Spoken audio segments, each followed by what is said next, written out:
এখন জল দিয়ে ছায়া জায়গায় রেখে দেবো। এই দেখো আমি বোতলগুলোতে লাগিয়েছি কপির চারা এভাবে। হ্যালো বন্ধুরা, আজকে দেখো এই আটার প্যাকেট নিয়েছি আর এটা তেলের প্যাকেট, এগুলোর মধ্যে আজকে আমি কফি গাছ লাগিয়ে দিব।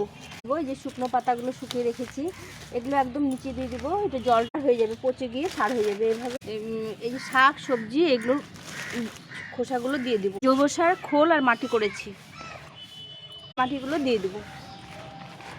জৈব সার দিয়ে আর গোবর সার দিয়ে মাটিগুলো। এখন আমি এই ফুলকপি চারাগুলো বসিয়ে দেবো। এরকম গ্রো ব্যাগে করতে ভালো দিতে, মাটিটা ভালো করে তৈরি করতে হবে। এখন জল দিয়ে ছায়া জায়গায় রেখে দেবো। এই দেখো আমি বোতলগুলোতে লাগিয়েছি কপির চারা, এভাবে করে তোমরা করতে পারো, কেন এগুলো সিজনের সবজি, সিজন শেষ হয়ে গেলে আবার আর কাজে লাগবে না এগুলো। ভিডিওটা ভালো লাগলে লাইক শেয়ার সাবস্ক্রাইব করে পাশে থেকো। টাটা।